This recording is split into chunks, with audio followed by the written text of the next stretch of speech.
He is Britain's most successful Paralympic swimmer of all time, with 15 medals to his name. And he now champions the digital economy in his work as a Lord and was a member of the Select Committee for Digital Skills, Financial Exclusion and Social Mobility. He is also the proud owner of Lottie, the guide dog, who apparently was the first guide dog in the House of Lords in 2013, which we've just been commenting as an extraordinary fact. Frankly, really very surprising indeed. I'm thrilled to welcome to the stage Lord Holmes of Richmond.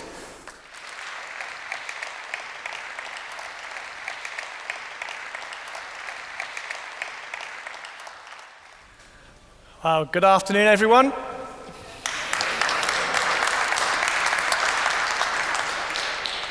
But then again, is it good evening? Tricky time of the day to present, afternoon or evening.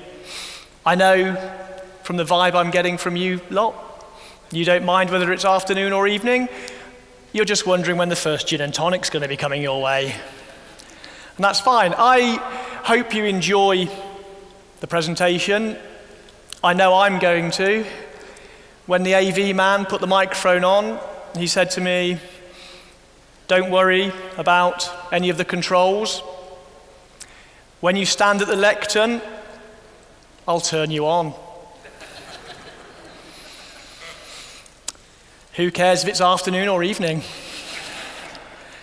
I'd like to thank Katie for that introduction. What I'm just going to talk about is a bit of my work in the House of Lords and my lifelong commitment to all things technology and digital that began age 13 when we got our first ZX Spectrum computer at home.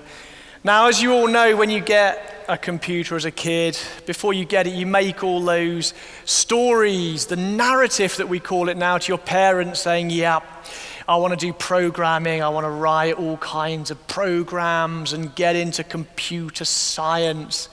What you really mean is, "I want to play Pac-Man and Manic Miner and all the games on there." But that's what first got me into it. So when I joined the Lords in 2013, it was a great opportunity to carry on that commitment to digital and technology in the policy and legislative arena. So I'm on the all-party groups for the Fourth Industrial Revolution, you choose, for assistive technology, and very much enjoy the Digital Skills Report Select Committee that we did in 2015. So the key, I think, and this has come through a lot through the presentations today, the fundamental underpin to all of this stuff, I think, is there is no separate world of digital. There's no separate world of technology. Still, too many of my colleagues and too many people across corporate, across the public sector, are still not fully seized of what we are already underway into the Fourth Industrial Revolution, or 4.0, I see it's now being called. It won't be possible for people to have an interest in defense, in home affairs, in education, and believe that digital is for someone else.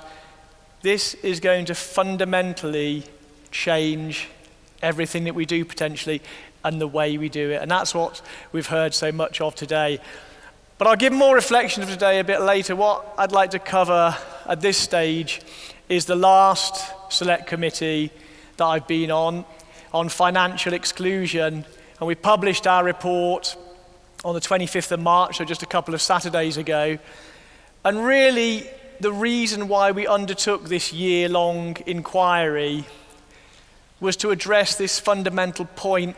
How can it be that we, as one of the largest economies on the planet, have some of the highest rates of financial exclusion? 1.7 million people without a bank account. 40% of people with less than £100 of savings. How can this be at the same time as private equity doing heavily leveraged, heavily geared deals? How do we perceive all this stuff? How can it be that this is the case in Britain in 2017. What were some of our recommendations? What were some of our conclusions? Firstly, the opportunity for the FCA, yes, doing a good job, but the FCA to need to have a broader remit to really grip this whole issue of financial exclusion. They're the best placed, they have the opportunity, but they need to have those broadened powers to get a grip if we're really going to get some absolute dynamism around an issue which has been blighting Britain for decades. To make that point even stronger, we recommend a minister for financial inclusion, a minister who has to report to Parliament every year on how the government is doing on this whole area of financial inclusion. Regulation, we've heard a lot about that today, and if you look at the example of payday loans, you can see how effective regulation can be in stamping out a particularly pernicious driver of financial exclusion and poverty and grief. But what happens with that regulation if it's not considered in a global context? Does it solve the problem, or does it drive the problem elsewhere? If we look at rent-to-own schemes, if we look at unauthorized overdrafts, actually, to the essence of the thing, it doesn't matter what the product is called. All that matters is how it impacts on the individual, and largely in this instance, what the rate of interest is on that product. So a key role for regulation, not to stifle, but to support, to enable across the piece.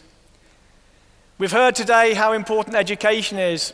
Nobody would, I think, demur from that.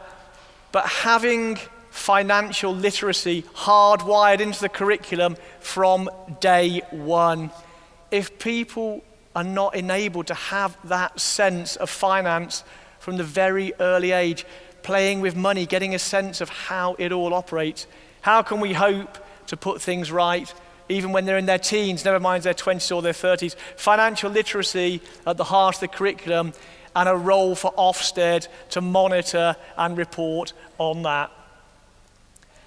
To the whole issue of inclusion across the piece, taking disability as one example, the correlation between disability, mental illness, and financial exclusion should make anybody sit up and see what's going on there. Then when you see the double impact of how that same group suffers often at the hands of digital exclusion alongside financial exclusion, which brings me on to that point of digital. Since 1989, half the bank branches in Britain have closed. Now, for a time, this wasn't a bad thing because many of them turned into pubs and we all went and drank in them. Now they've even closed as pubs and they're into that growth industry that we seem to have in Britain known as flats. We're doing a very great trade in flats. I should mention at this point, not relevant at all to this presentation, but another group I'm the co-chair of in Parliament is the all-party group on beer. No relevance at all today, but I thought I'd mention it and I'm very proud of it. So what happens when 53% of bank branches disappear? Great digital online opportunities, a fabulous potential way for people to engage, get closer to their money and self-serve, but what happens if you're not online? Look at the groups that are digitally excluded and how that reflects so many other patterns of exclusion and poverty. And ultimately, if the report was about anything, it was about this. How can it be that all too often, those who have the least have to pay the most? Be it for finance, be it for heat, be it for light, be it for power. And those who need the support of financial institutions, those who need it the most, often finding they get it the least. That was fundamentally what the report was aimed at addressing. And I think it allies so much with so many of the themes that have been touched today. The tech is complicated, but everybody needs to get a sense of what level of understanding do you need about the technology, the acronyms, AML, KYC, DKNY.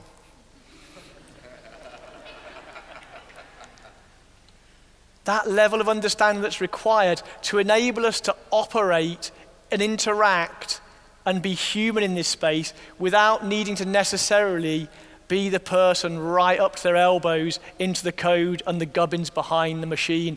Yes, we need people doing that, but in terms of that financial literacy, in terms of that digital literacy, great for people to have it in school, great for people to do something like Code Club, but this isn't about creating everybody as a coder. It's about creating a generation who are able to have the comfort and the confidence to operate in this space.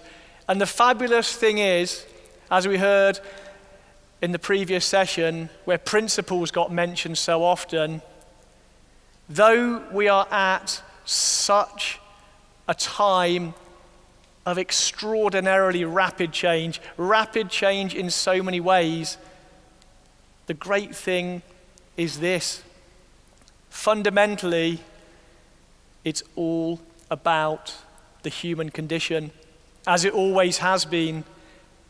Technology is neutral in so many ways on what it tells us about life, society, community, country, any of that stuff. It's down to us. So we go back to behavioral psychology. We go back to philosophy. We've heard about trust today. We've heard about Tim Berners-Lee talking about what does this mean for society? And these are the fundamental questions to ask ourselves at every point with all of this stuff. How will this enable? How will this empower? How will this be a positive influencer on the human condition and what it is to be alive in 21st century Britain? All those points around identity, so critical. I remember a few years ago when I went to join a gym and they said, "Have you got your driving license with you?"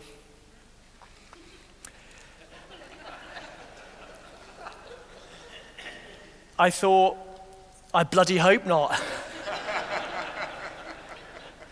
And this was the only, as they called it, identity that they would accept. But as we heard, understanding the difference between identity and credentials, understanding that it's our data. It's only a few years ago that you couldn't even look at your own medical records. You didn't own your medical records. There couldn't be anything more fundamental than that, than the medical records were owned by the state and you couldn't even get to look at them.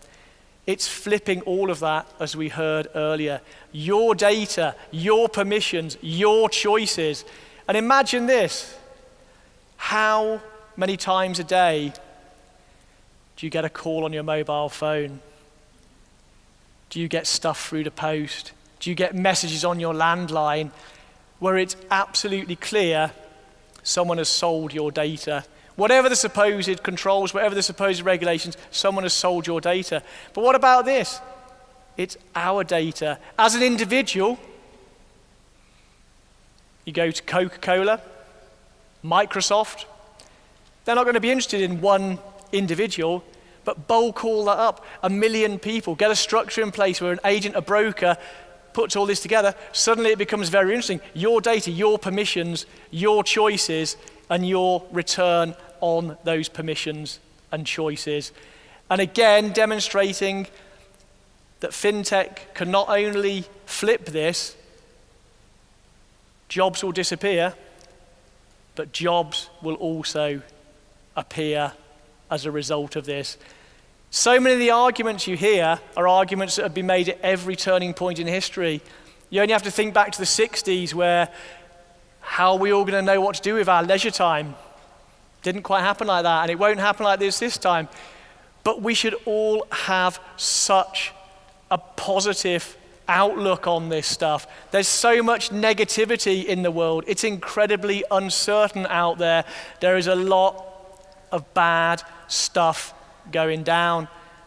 There's no reason why we shouldn't, with rational optimism, approach all of this stuff. And see, for example, the disc coin experiment, enabling benefit recipients to get closer control of their money, their choices, their options, enabled through fintech. Imagine the problems, say just one example, rent arrears for local authorities. You miss your first payment, you're already a month in arrears. Maybe nothing happens. Before you know it, you're a quarter in arrears. That's a big problem. What about something so simple as just deploying blockchain and potentially you pay your rent daily? So simple, but just see how that would have such a potentially profound impact on how we do life, how people are able to control their money, their options, their life. Always bringing it back to the human. And this is why this whole area, be it fintech, be it the fourth industrial revolution, AI, Internet of Things, big data, and so on and so on. Why does it excite me? Why does it interest me? Of itself, it doesn't interest me that greatly, but it interests me absolutely in totality because of the possibility it presents, the possibility to enable, the possibility to empower, and the possibility to unleash talent that has been wasted decade upon decade in this country. Imagine what we could be as individuals, as cities, as communities, as a country, as a connected world, if we get this right. That possibility fundamentally addressing this point.